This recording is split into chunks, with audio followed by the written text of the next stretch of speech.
И нещо много любопитно. Деца произвеждат ток, докато си играят. В Кърджали откриха специална детска площадка, на която люлките светят, а колко дълго ще светят люлките, зависи само от усилията на децата. Докато се люшкат, децата произвеждат електричество, което може да захрани крушка. Да произведеш електричество е детска игра. 2 маха са достатъчни на люлката, за да светне лампичката. Първи новите люлки изпробваха момчетата от близкото училище. Резултатът ги впечатли. Много яко, аз произвеждам ток. Само клатиш и това почва да се свети. Пенсионерите пък веднага изградиха своя теория за произведената от люлките светлина. Виж, колкото силно да се люшка, толкова повече свети. Това има дял енергоснабдяването, сигурно. Всъщност не енергото, а децата, благодарение на своята енергичност, произвеждат кинетична енергия.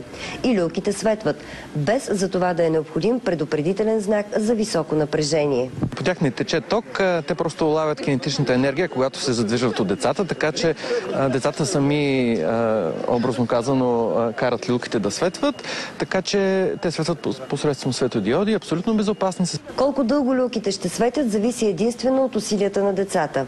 А те, след половин час люшкане, осъзнаха, че производството на електроенергия не е лесна работа. Тук е лесно да се люшкаме, ама вкъщи не може. Голямо люшкане ще падне и накрая една кружка се светне. За BTV новините от Кърджали, Мария Георгиева.